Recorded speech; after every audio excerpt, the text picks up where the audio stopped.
ব্যাপারটা শোনো, ছাত্রছাত্রী বলছি, কথা শোনো না, বুঝতে পারবে না।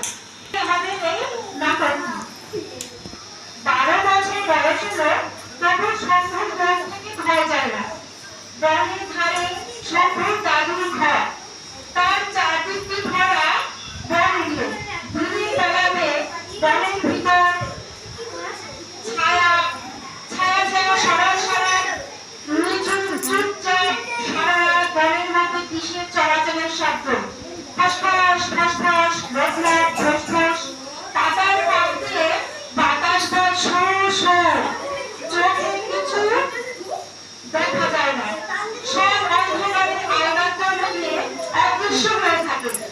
তারই মাঝে মাঝে এক এক জোড়া চোখ জমে ওঠে দপ করে, লাল সবুজ নীল তার রং, আর শম্ভু ভয়ে পাপ হয়ে যায়। গাছের তলে কিসে যেন ডানা ঝাপটায় ঝুপুর ঝাপুর। শম্ভু দৌড়ে আঙুল দিয়ে মাথার উপরে চাদর টেনে চুপ করে শুয়ে থাকে। দাদুর কথায় খুব ভালো না, বেশি আদরে মন ভালো না। দিনের বেলায় গুরু মশাইয়ের পাঠশালায় সবচেয়ে প্রতিশীল হয়ে যায় ভয় কাদা। একদিন ঝড় সন্ধ্যাবেলায় বিশ্ব ভেবে ভেবে সারা।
হেসো না, তাহলে কম নিয়ে যাচ্ছে।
দাদু আশার হয়ে পড়ে থাকে, পিসিমা তার পাশে মুখ বুজে বসে থাকে, কেউ কথা কয় না।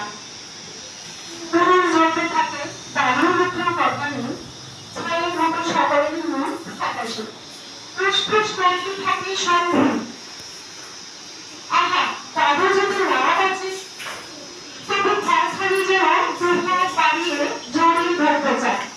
মনের পাশে গরম জায়গাটি থেকে মনি বিড়াল মিট মিট করে যায়।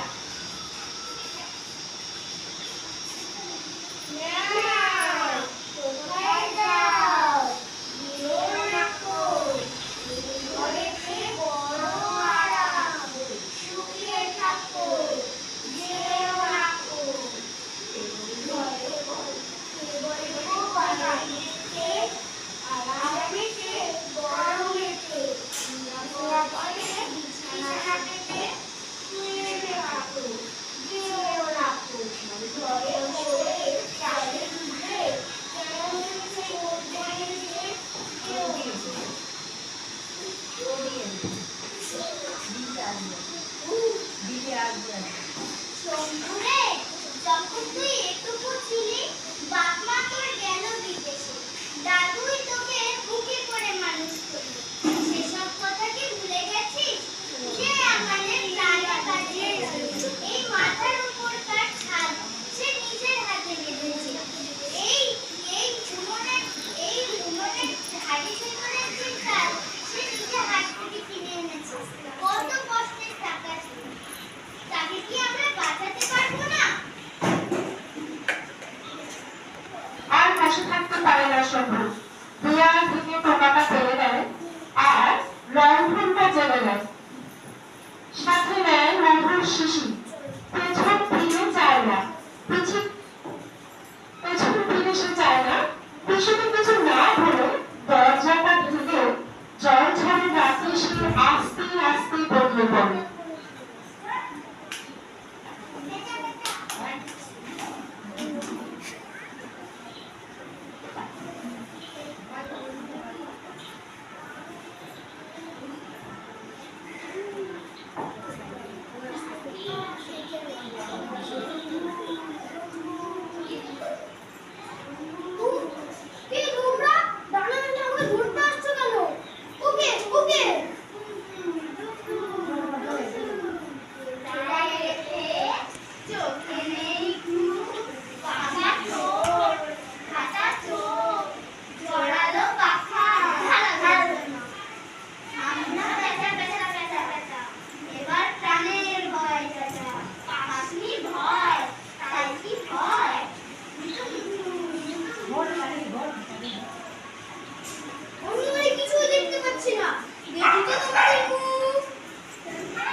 সুস্মিতা মানে পরাপত্তি।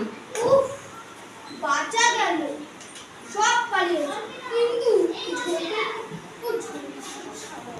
আর মতো কি ও ঝোপের পিছনে চলে যাচ্ছে। বাবা ভাবি নাকি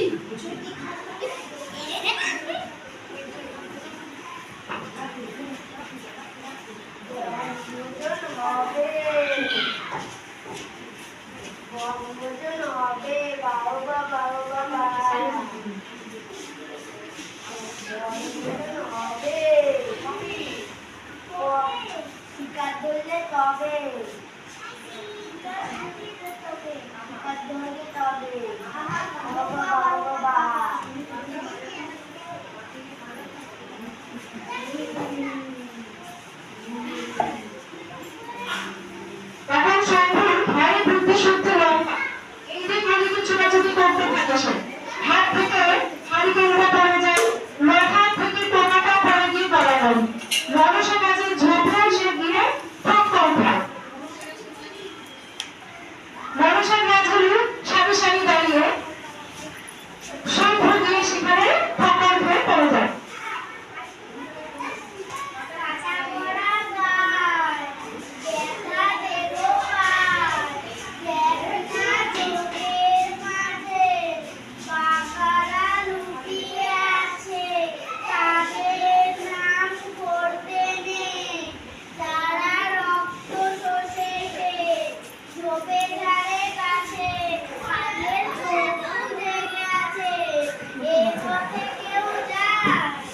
শঙ্কর হোঁচট খেয়ে আবার পড়ে যায়।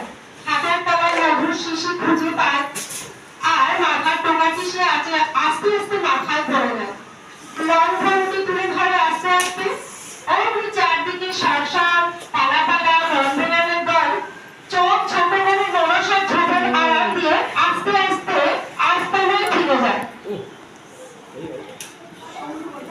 আরে এই তো হার পৌঁছে গেছি। আরে এই তো পৌঁছে গেছি। আর ওই যে হার মামা কাকাইয়া আর ওই যে মজুর গোয়া। এবার শিশিটা ভরে নিলেই হলো। কিন্তু গোয়া ভিতর তো আমার অন্ধকার কেন? কিসের সোনা গন্ধ? শেষটা কি খালি হাতে পৌঁছে দিতে হবে? ইস, কি অন্ধকার।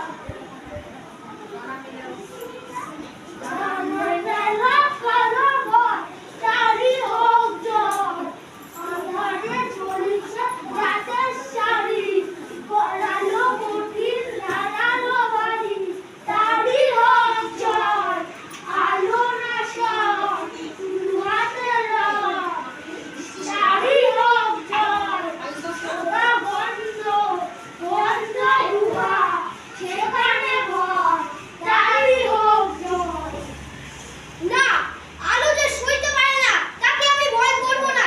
এই আলো ধরে তুললাম। কে আছো ভিতরে? বেরিয়ে এসো। আমি তোমাদের ভয় পাই না। আমি মধু নেব। কেউ আমাকে বাধা দিতে পারবে না। আমি আমার দাদুকে ভালো করে তুলবো। কেউ আমাকে বাধা দিতে পারবে না। এমনি সংসার ফটফট করে আলোয় অন্ধ রাশি রাশি বাদুর ডানা মেলে গুহা ছেড়ে বাইরে বেরিয়ে এলো। লণ্ঠনের আলোতে শঙ্কর দেখলো ফাঁকা গুহা। তার দেয়ালের গায়ে টুকটুক করে মৌচাক পাথর বেয়ে মধু পড়াচ্ছে। শিশি ধরে বাইরে বেরিয়ে দুর্মুখে হাড় ভাঙা পাতা তুলে এসেই দেখে সম্ভব কখন যে মেঘ কেটে গেছে। দূরে দূরে থাকবার মনসার ঝোপ।